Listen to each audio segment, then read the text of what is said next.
다 같이 기도하겠습니다. 사랑과 능력의 하나님 감사합니다. 오늘 이 새벽에도 저희들 주님의 말씀 가운데로 불러 모아주시고 주님을 믿음으로 말미암아 나의 모든 죄가 씻기었음을 찬양으로 고백하게 하여 주심에 감사합니다. 하나님, 저희들이 주님 앞에서 나아가고 주님을 더 신뢰할 때에 우리의 연약함을 바라볼 수 있게 되고 또한 우리의 죄됨을 발견하게 될 줄 믿습니다. 하나님께서 성령으로 날마다 조명하여 주시고 또한 내가 간 길이 그 속에서 나의 정욕과 교만과 욕심을 분명하게 바라볼 수 있는 눈도 허락하여 주시어 주님 앞에 그 모든 죄들을 회개하며 하나님께 더 가까이 나아가는 우리 모두가 될 수 있도록 주여 축복하여 주시옵소서. 오늘 하루도 하나님 말씀으로 저희들 살아가길 원합니다. 주변에서 들리는 수많은 세상의 소리들과 하나님의 소리를 구별할 수 있게 주여 축복하시고 더 귀하고 더 복된 것은 또한 종국에 승리하는 길은 하나님의 음성을 따르는 길임을 늘 명심하고 삶을 대하게 하여 주시옵소서.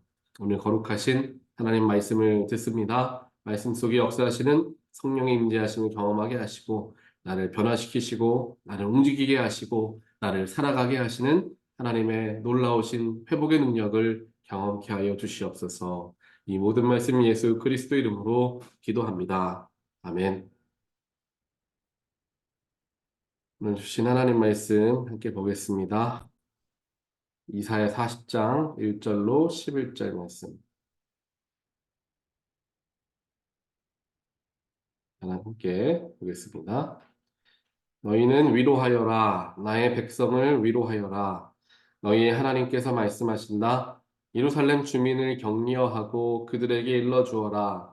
이제 복역 기간이 끝나고 죄에 대한 형벌도 다 받고 지은 죄에 비하여 갑절의 벌을 주님에게서 받았다고 외쳐라. 한 소리가 외친다. 광야에 주님께서 오실 길을 닦아라. 사막에 우리의 하나님께서 오실 큰 길을 곧게 내어라. 모든 계곡은 메우고 산과 언덕은 깎아내리고 거친 길은 평탄하게 하고 험한 곳은 평지로 만들어라. 주님의 영광이 나타날 것이니 모든 사람이 그것을 함께 볼 것이다. 이것은 주님께서 친히 약속하신 것이다. 한 소리가 외친다. 너는 외쳐라. 그래서 내가 무엇이라고 외쳐야 합니까? 하고 물었다. 모든 육체는 풀이요. 그의 모든 아름다움은 들의 꽃과 같을 뿐이다. 주님께서 그 위에 입김을 부시면 풀은 마르고 꽃은 시든다. 그렇다. 이 백성은 풀에 지나지 않는다. 풀은 마르고 꽃은 시드나 우리 하나님의 말씀은 영원히 서 있다. 좋은 소식을 전하는 시온아, 어서 높은 산으로 올라가거라. 아름다운 소식을 전하는 예루살렘아, 너의 목소리를 힘껏 높여라. 두려워하지 말고 소리를 높여라. 유다의 성읍들에게 여기에 너희의 하나님이 계신다 하고 말하여라. 만군의 주 하나님께서 오신다. 그가 권세를 잡고 친히 다스리실 것이다. 보아라, 그가 백성에게 주실 상급을 가지고 오신다. 백성에게 주실 보상을 가지고 오신다. 그는 목자와 같이 그의 양떼를 먹이시며 어린 양들을 팔로 모으시고 품에 안으시며 젖을 먹이는 어미 양들을 조심스럽게 이끄신다. 아멘.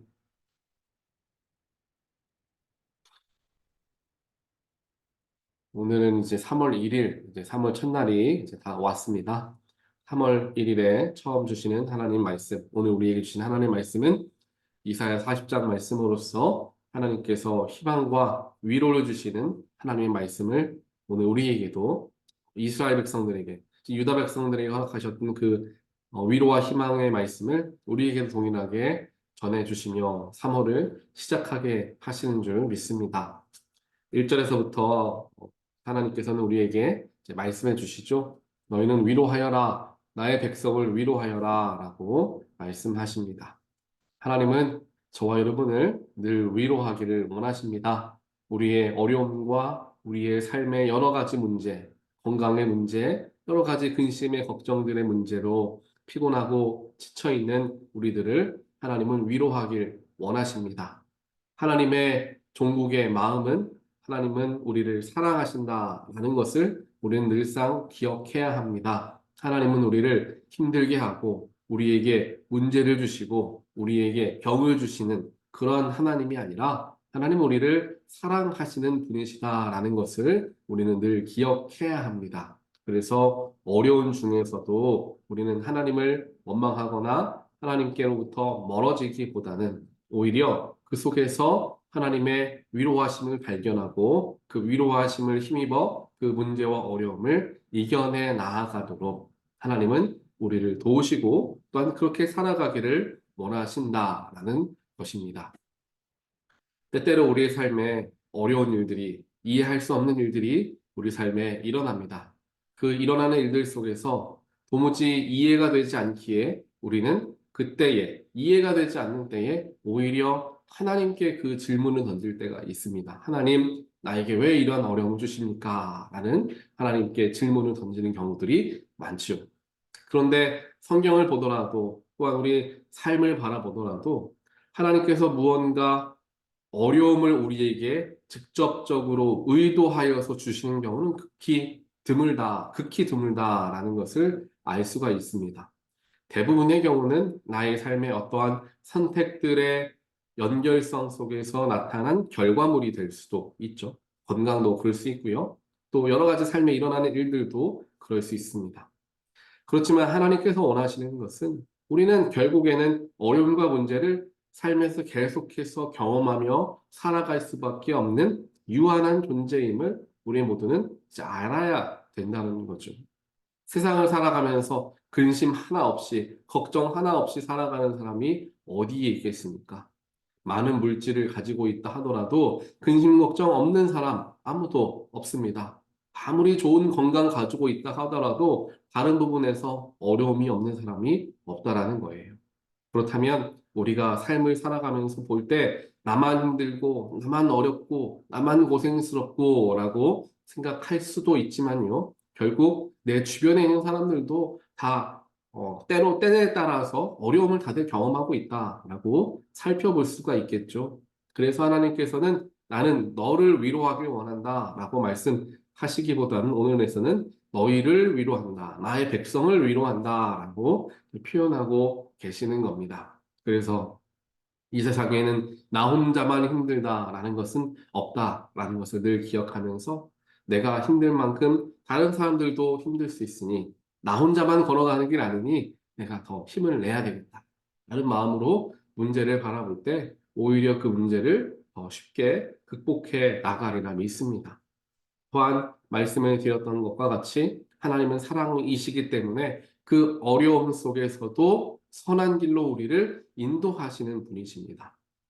아무리 우리가 많은 죄를 지어서 그 죄의 값으로 말미암아 근심과 걱정되는 일들을 경험하게 된다 하더라도 하나님께서는 네가 그렇게 원인을 제공했기 때문에 결과물을 받는 것이니 네가 감내해라 라고 방치하거나 모른 척 하시는 하나님이 아니라 비록 우리의 연약함과 죄악됨 때문에 얻게 된 문제들이 있다 하더라도 하나님 그 속에서도 가장 최선의 길을 우리를 통하여 이끌어 주시기를 원하시고 도우시는 분이시다라는 것을 우리는 발견할 수 있어야 하는 것입니다.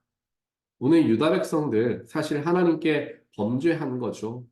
그들이 하나님과 멀어지게 되었던 겁니다. 자신이 원하는 것만을 위해 살아갔고 육신의 정욕을 위해 살아갔고 하나님 이외에 다른 신들을 믿으며 살아갔고 수많은 이방 신들을 섬기며 하나님을 배반하는 삶을 오랫동안 살아왔죠.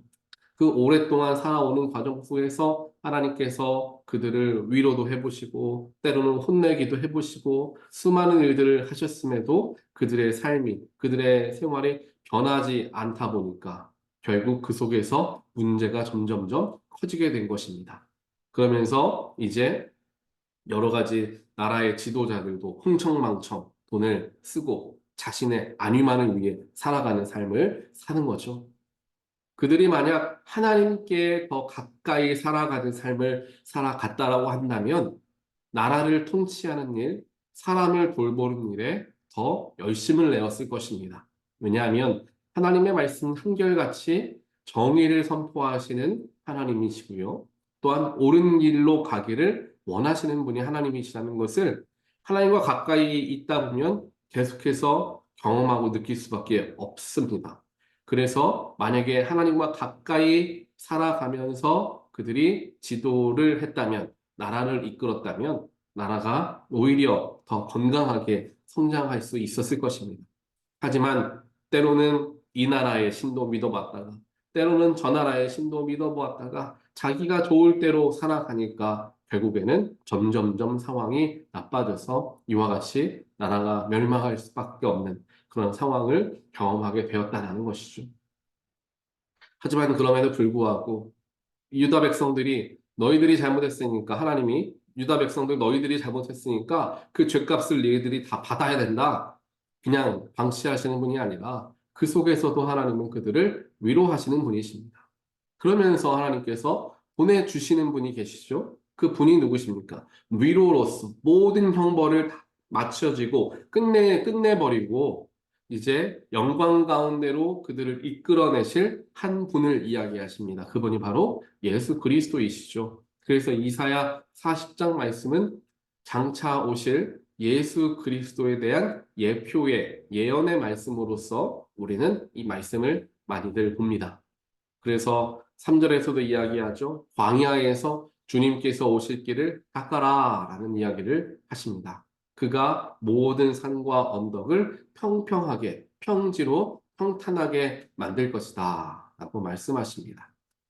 결국 예수께서 이 땅에 오셔서 모든 높고 낮음을 평등하게 만드시고, 또한 다 쓸모없는 육신의 죽음을 이제 영생의 기쁨으로 변화시켜 주실 분이 오실 거다라는 이야기를 해 주시는 겁니다. 이것이 너희들에게 주는 나의 위로다라고 말씀하시죠. 살아가는 성도 여러분, 오늘 이 말씀을 우리가 잘 기억하길 바랍니다. 우리가 삶에 어려움을 경험하고 힘든 문제 만납니다. 유다 백성들은 나라가 멸망할 위기 속에서 어찌할 바를 모르며 두려워 떨고 있을 때 하나님은 위로하여 주십니다. 근데 그 위로의 말씀이 무엇이었습니까? 내가 너희 나라를 구해주겠다. 다시금 강건하게 해주겠다. 내가 다 지켜주겠다. 이러한 위로를 하신 게 아니에요. 즉, 문제 자체에 대한 위로를 주신 게 아니라 모든 문제를 포괄해서 그 모든 문제에서부터 승리할 수 있는 방법을 허락하시며 위로하시는 거예요. 더 큰 위로를 주시는 거죠. 즉, 나에게 있는 한 가지 문제만을 해결하기 위한 해결책을 주시는 게 아니라 앞으로 내 삶에 일어날 모든 문제를 한 번에 해결할 수 있는 위로하심을, 그 도우심을 우리에게 주시고 계시다라는 겁니다. 그게 바로 예수 그리스도이십니다. 이것을 우리가 잘 기억해야 합니다. 우리는 삶에 일어나는 크고 작은 수많은 일들 속에서 구체적으로 하나님께 기도하죠. 이 문제를 이렇게 해주시고 저 문제는 저렇게 해주시고 라는 기도들을 우리는 많이들 합니다. 물론 우리가 하나님께 세세하게 아뢰는 것 물론 귀하고 중요한 일입니다. 하지만 그 모든 것들이 결국에는 하나로 포괄되어져서 해결되어질 수 있는 방법은 예수 그리스도밖에 없음을 우리는 늘 기억해야 한다는 거죠. 문제에 빠지게 되었고 질문에 답을 할 수 없는 지경에 이르게 되었을 때, 다다르게 되었을 때 우리가 돌아가야 할 곳은 예수 그리스도이십니다. 문제를 어떻게 해결해야 되나? 이 문제를 어떻게 내가 다뤄야 되나? 내가 사람들 어떻게 위로해줘야 되나? 수많은 일들 우리가 답을 찾기 위해서 하나님께 기도하고 발버둥칩니다. 하지만 그럴 때에 우린 예수님께 돌아가야 한다는 거죠. 왜냐하면 8절에 이야기하죠. 풀은 마르고 꽃은 시들지만 우리 하나님의 말씀은 영원히 서 있다라고 말씀하십니다. 즉 인간은 연약하고 유한한 삶을 살아갑니다. 이 세상의 모든 생명체가 그렇습니다. 모든 것은 다 마르고 모든 것은 다 시들고 모든 것은 다 끝나 없어질 유한한 것들입니다. 하지만 영원한 것은 우리 하나님의 말씀이 되고요. 말씀이 육신이 되신 분이 예수 그리스도이시죠. 즉 예수 그리스도만이 영원히 서 계시는 분이시기 때문에 쓰고 다 달아 없어질 것에 마음을 빼앗겨 이걸 어떻게 하나 저걸 어떻게 하나 마음 졸이기보다는 영원하신 예수 앞에 나아가고자 나의 삶의 방향성을 바꾸는 일을 해야 한다라고 하나님께서 오늘 우리에게 말씀해 주고 계십니다. 수많은 어려움과 근심거리 또한 기도의 제목들, 내 마음을 괴롭히는 문제들 우리에게 수시로 찾아옵니다. 그럴 때마다 결국 우리가 가야 바라보아야 할 것은 결국 영원하신 예수 그리스도이심을 기억하면서 내 삶에 일어난 작은 일들, 큰 일들 결국에는 다 지나가게 될 것이고 또한 그 속에서 분명히 하나님의 뜻은 이루어질 것임을 신뢰하고 우리는 예수를 바라볼 수 있어야 한다는 것입니다. 예수를 바라본다는 것은 무엇을 의미합니까? 예수를 바라본다는 것은 예수님의 삶처럼 나도 살아가는 것을 의미합니다.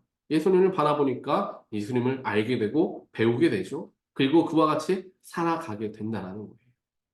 예수님처럼 살아간다는 것은 세상에 속하지 않고 영원한 것을 바라보며 영원한 것에 내 모든 삶의 에너지와 열정을 쏟아서 십자가를 감당하셨던 것과 같이 우리의 삶도 썩어 없어질 것에 힘과 에너지를 쓰는 것이 아니라 영원한 것을 위해 하나님의 일을 하기 위해 우리 스스로의 마음과 힘과 모든 것을 사용하는 삶을 살아가게 되겠죠. 또 더 나아가서 내 이웃을 사랑하고 용서하고 낮아지고 겸손한 삶을 살아가게 됩니다. 문제에 허덕이고 문제에만 씨름하던 거를 다 뒤로 내려놓고 그냥 나는 예수를 따라 살아가는 거예요. 그렇게 살아가다 보면 그 문제가 어느덧 해결되어지는 것을 발견합니다.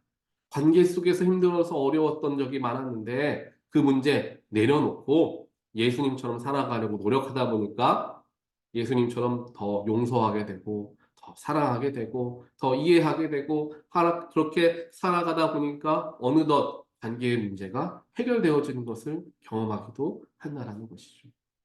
이와 같이 우리의 모든 삶의 모든 문제를 다 통틀어서 하나의 답을 얻을 수 있다면 그것은 영원하신 예수 그리스도이심을 우리가 기억하고 결국 우리의 인생도 100년 남짓한 인생, 영원한 것을 바라보며 나아갈 마음의 준비를 해야 한다는 것입니다. 그것은 바로 지금부터 해야 하는 거죠. 이제 죽지 얼마 안 남았을 때부터 하는 게 아니라 바로 지금부터 해야 하는 것입니다. 영혼을 바라볼 줄 아는 사람과 세상에 없어질 것들을 바라보는 사람의 삶의 자세는 다를 수밖에 없는 거죠. 오늘 이 말씀을 기억하시면서 하나님의 진정한 위로는 예수 그리스도이심을 기억하고 또한 그 예수를 따라 사는 것을 우리가 열심으로써 살아갈 때 나의 삶의 모든 문제들이 다 해결되어지는 놀라운 일들을 경험하는 저와 여러분 되시기를 주님의 이름으로 간절히 축원드립니다. 이렇게 기도하겠습니다. 하나님 감사합니다. 오늘 말씀을 통하여서 하나님의 위로하심은 결국 예수 그리스도이심을 저희들 배우게 되었습니다. 삶의 수많은 문제, 각각에 대한 해답이 다 다른 것처럼 느껴지지만 결국 영적으로 보았을 때, 하나님이 보셨을 때, 전능자가 보셨을 때에는 그 모든 문제에 대한 답은 하나, 바로 예수 그리스도이심을 알게 하여 주심에 감사합니다. 세상에 썩어 없어질 것들에 내 마음을 빼앗기고, 내 시간을 빼앗기고, 내 열정을 빼앗기는 그러한 삶이 되지 않게 하시고, 영원하고 불변하시는 하나님의 말씀이신 예수 그리스도께 내 마음을 쏟고 내 에너지를 사용하고 내 시간과 내 세월을 드릴 수 있는 우리의 삶이 될 수 있도록 하나님이여 축복하여 주시옵소서. 오늘 하루도 그것을 신뢰하며 살아갈 때 주님이 우리를 더 깊이 위로하여 주실 것을 믿습니다. 하나님을 의지하며 나아가오니 주님께서 성령으로 저희들과 동행하여 주시옵소서. 이 모든 말씀 예수 그리스도 이름으로 간절히 기도드리옵나이다. 아멘.